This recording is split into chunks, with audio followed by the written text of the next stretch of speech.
Okay, so it's Byte RSA. So welcome to our video. I've not been online for a while. So here I want to dive deeper into tech. This was the main purpose of this channel. So without wasting time, today I want to dive deeper into computing. So if you want to dig deeper into computing, how about starting with our very own desktop computers that we all use at home? So I want to go into details explaining the parts and most of their functions, what do they do, and make you as the viewer understand the concept of computers as a whole. So this will be easy. I won't be using any form of complicated words, just simple words for people to understand. So without wasting any time, let's go. So to understand computers, how computers work, you have to understand the parts themselves. I'll be dividing this explanation into maybe formally 4 to 3 parts where I explain each and every individual peripheral. So for example, I won't be going into explaining the motherboard, the types of processors on the motherboard. No, I'll just be separating the key hardware that you have to know. That's all. So without wasting any time, let's start with the power supply. So a power supply unit is a hardware device that converts AC energy to DC energy and then distributes it to the rest of the computer. So to explain this further, the power supply is like a heart if you want to compare it to a human. It supplies power to the rest of the computer just like how the heart pumps blood to the rest of the body. Yes, it's not this is not biology, but just further explanation, so please.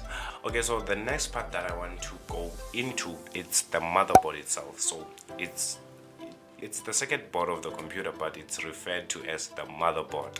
So it connects all of your hardware to your processor, distribute electricity from the power supply, and defines the type of storage devices, modules and graphic cards, among other expansion cards that can go into the computer. So simply to explain this in biology terms, or to make it easy for everyone to understand, the motherboard is like, unlike the power supply, the motherboard is like the nervous system. It connects all the other parts of the computer, allowing them to communicate with each other, just like how our nervous system connects our brain to the rest of the body. We'll come back to the motherboard in a second, but I want to explain another, or the last separate peripheral before moving into the motherboard itself and explaining it into deeper details. There is a storage medium that each and every computer must have, and this storage medium is called, well, it has, there are many of them. So number one, you have the HDD, which is the old version of storage, which it used these plates to store. And then you have the SSD, which is a bit faster compared to the HDD. And then you have the NVMe SSD, which is the latest, and it's probably the fastest form of storage, data storage on the market for computers. So now that we have covered the 3 separate peripherals, okay, so let's go deeper into the motherboard. Remember I said we'll go deeper into the motherboard, so let me explain what I meant. So the motherboard itself has specific components, or let me say specific hardware, that connects directly to the motherboard. These components are connected to the motherboard by pins, right? So the first component, it's one of the most essential components of the computer. It's called the central processing unit, or in short, it's called the CPU, which is the main processor of the computer. To make it simple to understand in biology terms, let's just say the CPU is like the brain of the computer. It processes instructions, performs calculations, and manages data, much like our brain processes information, makes decisions, and stores memory and stuff. And the second hardware component that connects directly to the motherboard by pins is called the RAM, which is called the random access memory. And another fact that I forgot to mention is that in biology terms, you can simply say hard drives are our long-term memory. It stores data permanently so that it can be accessed later on.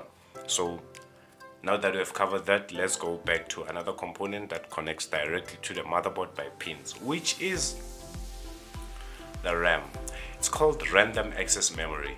This is where data is stored that your computer processor needs to run applications and open files. So now that almost all computers, in fact all computers that I know of, uses a 64-bit based architecture, it seems like RAM is more essential than ever, which 32-bit used a portion of your hard drive now, but with the advancement of technology, now that we are using 64-bit, you need a much higher RAM to run applications. Since a 64-bit computer requires you to run applications directly from your RAM instead of shuffling them in between your RAM and your hard drive. So to explain this in biology terms, a RAM is simply our short-term memory. It temporarily stores data that the CPU can access quickly. When you turn off the computer, the data in the RAM is lost. Just like how we forget things, we don't commit to the long-term memory. So another thing that I want to mention, I'm not very sure if it's necessary, but it's the network card. It's also kind of important, but I'm stuck between I'm not sure whether it's important or not, because some computers don't come with network cards, but it's very important since you have to connect a computer in the certain times to the internet. So to explain this simply, the network card is like our ears. It allows the computer to communicate with other computers over the internet. So that's what I can just say. I don't want to go into deeper details into it. And then let's go into, so this one is not really necessary unless you are a power user. So it's called the graphic card. Okay, so the graphic processing unit, or the GPU, is an electronic circuit that can perform mathematical calculations at high speeds. But people are not using it for what it's intended. So in most cases, it's mostly used for high-end graphics on games. So that's why most people, another fun fact that is not related to this video, so GPUs are what people use to mine cryptocurrencies, because in cryptocurrency you get to mine certain cryptos by using your computer to perform mathematical calculations. So the most powerful of a GPU you have, the more mathematical calculations your computer can perform. So that's how GPUs are used in crypto mining. Another factor that I have to mention, I'm not sure if it's important or not, but it is part of the computer desktop. The cooling system is mainly the fans and the heatsink. They protect the computer from overheating, which is very important, because if your computer was to overheat, it will fry all the components and it will eventually die. So it's very important that you have a very powerful cooling system, especially if you are a power user. So okay, so the things that I've just mentioned are mostly for desktop computers, but if you were to look into a laptop, the only thing that a laptop doesn't have is the power supply, because a laptop uses a battery system and also a charger. This can sort of be thought to as the power supply of the laptop, but all the other components are present in the laptop itself. It also has built-in network adapters, unlike most PCs do.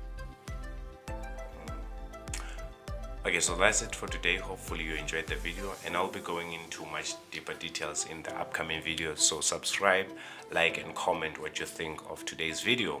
If you're already familiar with everything that I've just said, I'd like to thank you that you kept out through the video, even though you already know it.